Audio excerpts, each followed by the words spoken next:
প্রিয় ছাত্রছাত্রীরা, আজকে আমি আবারও চলে আসলাম নতুন একটি ক্লাস নিয়ে। আজকের ক্লাসে আমি টেট পেপার 2 এর বাংলা সাহিত্যের ইতিহাসের আরেকটি কবি নিয়ে তোমাদের সামনে আমি আলোচনা করব। আজকের ক্লাসে তোমাদের জন্য থাকছে কবি রামপ্রসাদ সেন। আমি আজকের ক্লাসে বিগত টেট পরীক্ষায় রামপ্রসাদ সেনের যে সমস্ত ধরনের ইম্পর্টেন্ট প্রশ্ন রয়েছে, যেগুলিকে নিয়ে পরীক্ষায় আসতে পারে, সবগুলি প্রশ্নই তোমাদের আমি একটি ক্লাসেই কমপ্লিট করে দেবো। তো দেরি না করে আজকের ক্লাসটা আমি এখান থেকেই শুরু করছি। প্রথম প্রশ্ন, শাক্ত গীতিকারদের মধ্যে শ্রেষ্ঠ কে? শাক্ত গীতিকারদের মধ্যে শ্রেষ্ঠ ছিলেন কবি রামপ্রসাদ সেন। পরের প্রশ্ন, কে সর্বপ্রথম রামপ্রসাদ সেনের জীবনী সংগ্রহের চেষ্টা করেন? রামপ্রসাদ সেনের জীবনী সংগ্রহের প্রথম চেষ্টা করেন ঈশ্বরগুপ্ত। পরের প্রশ্ন, ঈশ্বরগুপ্তের মতে কবি রামপ্রসাদ সেনের জন্ম কবে হয়? 1720 খ্রিস্টাব্দে। পরের প্রশ্ন, রামপ্রসাদ সেন কোথায় জন্মগ্রহণ করেন? হালি শহরের অন্তর্গত কুমারহট্ট গ্রামে জন্মগ্রহণ করেন। পরের প্রশ্ন, রামপ্রসাদ সেনের পিতার নাম কী ছিল? রামরাম সেন। রামপ্রসাদ সেন পিতার কততম সন্তান ছিলেন? দ্বিতীয় পক্ষের তৃতীয় সন্তান ছিলেন। মোস্ট কমন প্রশ্ন এইগুলা। শাক্ত গীতিকারদের মধ্যে শ্রেষ্ঠ কবিকে? রামপ্রসাদ সেন, মোস্ট কমন প্রশ্ন। তারপর রামপ্রসাদ সেনের জীবনী সংগ্রহের চেষ্টা করেন কে? ঈশ্বরগুপ্ত, এটাও কমন প্রশ্ন। এরপরের প্রশ্ন, রামপ্রসাদ সেনের পিতার কততম সন্তান ছিলেন? দ্বিতীয় পক্ষের তৃতীয় সন্তান, এটাও কমন প্রশ্ন। পরের প্রশ্ন, রামপ্রসাদ সেনের কয়টি সন্তান ছিল? তার 2 পুত্র ও 2 কন্যা সন্তান ছিল। টোটাল 4 জন। 2 জন পুত্র সন্তান ও 2 জন কন্যা সন্তান ছিলেন। 2 জন পুত্র সন্তান ও 2 জন কন্যা সন্তান ছিল রামপ্রসাদ সেনের। এরপরে প্রশ্ন, আর একটা ইম্পর্টেন্ট প্রশ্ন, কলকাতার এক ধনাঢ্য ভূস্বামীর বাড়িতে রামপ্রসাদ সেন কিসের কাজ করতেন? তিনি মুহুরিগিরির কাজ করতেন। অর্থাৎ আমরা ধরে নিতে পারি রামপ্রসাদ সেনের পেশা ছিল মুহুরিগিরি। প্রশ্নটা কিন্তু ঘুরিয়েও আসতে পারে, এভাবে আসতে পারে যে রামপ্রসাদ সেনের পেশা কী ছিল? মুহুরিগিরি। আবার আরেকভাবে আসতে পারে, এক ধনাঢ্য ভূস্বামীর বাড়িতে রামপ্রসাদ সেন কিসের কাজ করতেন? মুহুরিগিরির কাজ করতেন। এভাবে আসতে পারে, রামপ্রসাদ সেন কার বাড়িতে মুহুরিগিরির কাজ করতেন? উত্তরটা হবে এক ধনাঢ্য ভূস্বামীর বাড়িতে। কোথাকার? কলকাতার। বাস। পরের প্রশ্ন, রামপ্রসাদ সেন কোন ধর্মের দীক্ষা গ্রহণ করেন? তিনি শাক্ত ধর্মের দীক্ষা গ্রহণ করেন। কমন প্রশ্ন। স্বয়ং দেবী কালিকা কবির কন্যা সেজে কবিকে কোন কাজে সাহায্য করেছিলেন? কোন কাজে? বেড়া বাঁধতে সাহায্য করেছিলেন। পরের প্রশ্ন, আর একটা কমন প্রশ্ন, কে কবির কণ্ঠে গান শোনার জন্য কাশী ছেড়ে কবির চণ্ডীমণ্ডপে উপস্থিত হয়েছিলেন? কে? দেবী অন্নপূর্ণা। দেবী অন্নপূর্ণা স্বয়ং রামপ্রসাদ সেনের গান শোনার জন্য কাশী ছেড়ে রামপ্রসাদ সেনের চণ্ডীমণ্ডপে উপস্থিত হয়েছিলেন। মোস্ট কমন প্রশ্ন। পরের প্রশ্ন, রামপ্রসাদ সেনের সাদামাটা সুর কী নামে খ্যাত ছিল? কী নামে খ্যাত ছিল? প্রসাদী সুর নামে খ্যাত ছিল। প্রশ্নটা কিন্তু ঘুরিয়ে আসতে পারে যে প্রসাদী সুর নামে খ্যাত কার সুর? উত্তরটা হবে রামপ্রসাদ সেন। কমন প্রশ্ন। পরের প্রশ্ন, দীনেশচন্দ্র ভট্টাচার্য কোথা থেকে 100 বছরের প্রাচীন রামপ্রসাদ সেনের গান উদ্ধার করেছেন? কোথা থেকে? ত্রিপুরা থেকে। মোস্ট কমন প্রশ্ন, আমাদের রাজ্য থেকে কিন্তু। মোস্ট কমন প্রশ্ন, দীনেশচন্দ্র ভট্টাচার্য কোথা থেকে 100 বছরের প্রাচীন রামপ্রসাদ সেনের গান উদ্ধার করেন? কোথা থেকে? 100 বছরের প্রাচীন রামপ্রসাদ সেনের গান কোথা থেকে উদ্ধার করেন? ত্রিপুরা থেকে। মোস্ট কমন প্রশ্ন। পরের প্রশ্ন, রামপ্রসাদ সেন কী কী রচনা করেন? তিনি কালীকীর্তন ও কৃষ্ণকীর্তন রচনা করেন। পরের প্রশ্ন, রামপ্রসাদ সেনের শাক্ত পদাবলীর কয়েকটি ভাগ উল্লেখ করো। ভাগগুলি কি কি?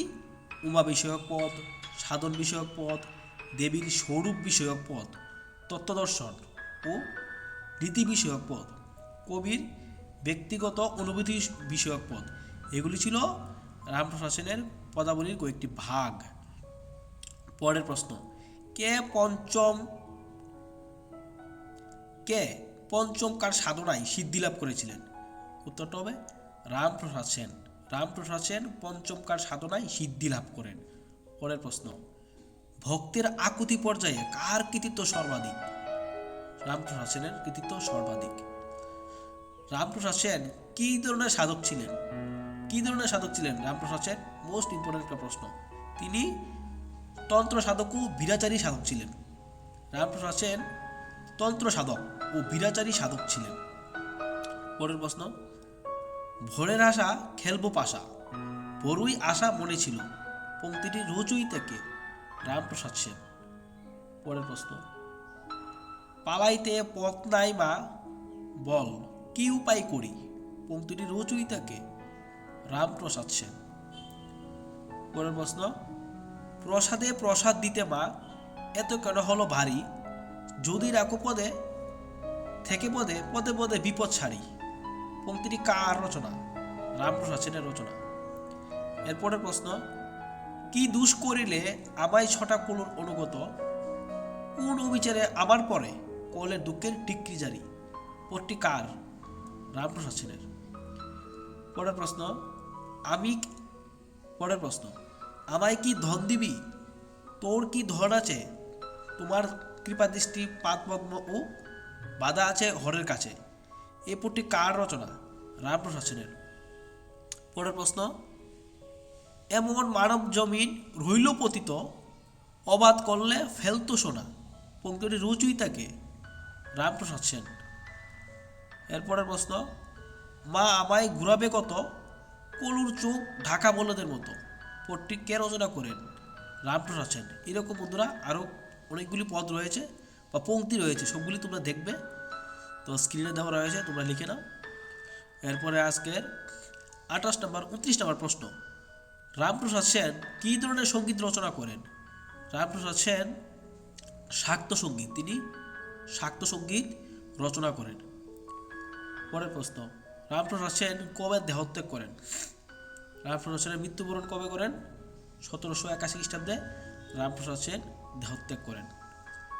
এরপরের প্রশ্ন, মোস্ট কমন প্রশ্ন, কবি রামপ্রসাদ সেন কার শিষ্যত্ব গ্রহণ করেছিলেন? তিনি যোগী কৃষ্ণানন্দ আগাম ভাগীশের শিষ্যত্ব গ্রহণ করেন। রামপ্রসাদ সেন কার শিষ্যত্ব গ্রহণ করেন? যোগী কৃষ্ণানন্দ আগাম ভাগীশের শিষ্যত্ব গ্রহণ করেন। পরের প্রশ্ন, মাতৃসাধক রামপ্রসাদ সেনের পেশা কি ছিল? সভাকবি। সভাকবি। পরের প্রশ্ন, রামপ্রসাদ সেন কোন রাজার পৃষ্ঠপোষক ছিলেন? তিনি নদিয়ার রাজা কৃষ্ণচন্দ্র রায় এর পৃষ্ঠপোষক ছিলেন। মোস্ট কমন প্রশ্ন, রামপ্রসাদ সেন কার পৃষ্ঠপোষক ছিলেন? তিনি রাজা কৃষ্ণচন্দ্রের পৃষ্ঠপোষক ছিলেন। রাজা কৃষ্ণচন্দ্র কোথাকার রাজা ছিলেন? নদিয়ার রাজা। পরের প্রশ্ন, রামপ্রসাদ সেনের উল্লেখযোগ্য রচনাবলী উল্লেখ করো, অর্থাৎ রামপ্রসাদ সেন কি কি রচনা করেন? তিনি রচনা করেন বিদ্যাসুন্দর, কালীকীর্তন, কৃষ্ণকীর্তন ও শক্তিগীতি। কি কি রচনা করেন? বিদ্যাসুন্দর, কালীকীর্তন, কৃষ্ণকীর্তন ও শক্তিগীতি, এগুলি তিনি রচনা করেন। বাংলার ঐতিহ্যবাহী লোকসঙ্গীত ধারাবাউল ও বৈষ্ণব কীর্তনের সুরের সঙ্গে ভারতীয় শাস্ত্রীয় সঙ্গীতের রাগরাগিনীর মিশ্রণে কে এক বাংলা সঙ্গীতে নতুন সুরের সৃষ্টি করেন? রামপ্রসাদ সেন। কি কইছে যে এখানে কি বলছে? এটা বলছে যে রামপ্রসাদ সেন এক নতুন সুরের সৃষ্টি করেন, যেগুলি কিনা ভারতীয় শাস্ত্রীয় সঙ্গীতের সঙ্গে মিশ্রণ। এই মিশ্রণের সঙ্গে রামপ্রসাদ সেন একটা নতুন সঙ্গীতের সৃষ্টি করেন। কি সৃষ্টি করেন? পরের প্রশ্ন, রামপ্রসাদ সেনের রচিত গীতিগুলি কি নামে পরিচিত ছিল? রামপ্রসাদ সেনের রচিত গীতিগুলি রামপ্রসাদী গীত নামে পরিচিত ছিল। মোস্ট কমন প্রশ্ন। পরের প্রশ্ন, রামপ্রসাদী সুরে প্রভাবিত কে কে হয়েছিলেন? রামপ্রসাদী সুরে প্রভাবিত হয়েছিলেন কবি রবীন্দ্রনাথ ঠাকুর স্বয়ং, এরপর কাজী নজরুল ইসলাম সহ আরও অন্যান্য বহু সঙ্গীতকার রামপ্রসাদের সুরে প্রভাবিত হয়েছিলেন বা বিভূত হয়েছিলেন। পরের প্রশ্ন, রামপ্রসাদ সেন কিভাবে বিখ্যাত হন? শাক্ত সঙ্গীত রচনা করে, মানে রামপ্রসাদ সেন শাক্ত সঙ্গীত রচনা করে খুবই বিখ্যাত হয়েছিলেন। রামপ্রসাদ সেন কি কি ভাষা জানতেন? তিনি বাংলা, সংস্কৃত, হিন্দি ও পার্সি, এই 4টি ভাষা খুবই ভালোভাবে জানতেন। পরের প্রশ্ন, তিনি কিভাবে শাক্তপদ রচনায় ব্রতী হন? রামপ্রসাদ সেন চাকুরির অবসরকালে পরে সার্বক্ষণিকভাবে কালী সাধনু পদ রচনা করেন? শাক্তপদাবলীর আদি ও শ্রেষ্ঠ কবিকে, মোস্ট ইম্পর্টেন্ট, আদি ও শ্রেষ্ঠ কবি রামপ্রসাদ সেন। রামপ্রসাদ সেন শাক্তপদাবলীর আদি কবি আবার শ্রেষ্ঠ কবি দুটাই। রামপ্রসাদের গানের সুর কী নামে পরিচিত ছিল? রামপ্রসাদের গানের সুর রামপ্রসাদী সুর নামে শ্রেষ্ঠ ছিল বা বিখ্যাত ছিল বা সবার কাছে পরিচিত ছিল রামপ্রসাদী সুর নামে। রামপ্রসাদ কোন ধরনের সাধক ছিলেন? রামপ্রসাদ ছিলেন গৃহী ও সাধক। গৃহী ও সাধক। রামপ্রসাদ সেনের গান শুনে কে অভিভূত হয়েছিলেন? বাংলা নবাব সিরাজউদ্দৌলা। সিরাজউদ্দৌলাও রামপ্রসাদ সেনের গান শুনে অভিভূত হয়েছিলেন। পরের প্রশ্ন, রামপ্রসাদ সেনের উপাধি কি? কে দিয়েছিলেন এই উপাধি? রামপ্রসাদ সেনের উপাধি ছিল কবিরঞ্জন। নদিয়ার রাজা কৃষ্ণচন্দ্র রামপ্রসাদ সেনকে এই উপাধি প্রদান করেছিলেন। রামপ্রসাদ সেনের শাক্ত সঙ্গীতের সংখ্যা কত? রামপ্রসাদ সেনের শাক্ত সঙ্গীতের সংখ্যা প্রায় 300 সেবা সঙ্গীত তিনি রচনা করেন। রামপ্রসাদ সেনের সেবা সঙ্গীতের সংখ্যা কত? প্রায় 300। রামপ্রসাদ সেন প্রায় 300 সেবা সঙ্গীত রচনা করেন। রামপ্রসাদ সেনের রচিত পদগুলিকে কি বলা হয়? রামপ্রসাদ সেন রচিত পদগুলিকে সেবা সঙ্গীত, রামপ্রসাদী বা শাক্তপদাবলী এগুলি বলা হয়। রামপ্রসাদ সেন যে পদগুলি রচনা করেন সেগুলিকে সেবা সঙ্গীত, রামপ্রসাদী বা শাক্তপদাবলী এসব নামে বলা হয়। আজকের 47 নম্বর কোশ্চেন, রামপ্রসাদ সেন কি সন্ন্যাসী ছিলেন? না, তিনি সন্ন্যাসী ছিলেন না। তিনি অন্তরে বৈরাগী নিয়েছেন কিন্তু গৃহত্যাগ করেননি। মানে তিনি মনের মধ্যে বৈরাগী নিয়েছেন কিন্তু তিনি গৃহত্যাগ বাড়িতে করেননি। পরের প্রশ্ন, আমি কি দুঃখের ডরাই কার উক্তি? এই উক্তিটি ছিল কবি রামপ্রসাদ সেনের। রামপ্রসাদ সেনের আরেকটি বিখ্যাত গান কি ছিল? আরেকটি বিখ্যাত গান ছিল তার মনরে কৃষিকাজ জান না। আরেকটি বিখ্যাত গান ছিল তার মনরে কৃষিকাজ জানো না, এমন মানব জমিন রইল পতিত, আবাদ করলে ফেলতো সোনা। এটি ছিল তার আরেকটি বিখ্যাত গান। এর লাস্ট প্রশ্ন, রামপ্রসাদ সেন জন্ম মৃত্যু সাল কত? জন্মগ্রহণ করেন 1720 আর মৃত্যুগ্রহণ করেন 1781 খ্রিস্টাব্দে। এই ছিল ছাত্রছাত্রীরা আজকে রামপ্রসাদ সেনের সমস্ত ইম্পর্টেন্ট প্রশ্ন। প্রায় 50টা প্রশ্ন আমি তোমাদের সামনে তুলে ধরলাম। সবগুলো কিন্তু কমন, আর যেগুলি কিন্তু বিগত পরীক্ষায় আসার সম্ভাবনা খুবই বেশি। আর আমি এইভাবে প্রতিনিয়ত তোমাদের সামনে রেগুলার ক্লাস নিয়ে আসবো। আর তোমরা ক্লাসগুলি ভালো লাগলে সবার মধ্যে ক্লাসগুলি ছড়িয়ে দাও, কারণ সবারই ক্লাসগুলি খুবই উপকারে আসবে।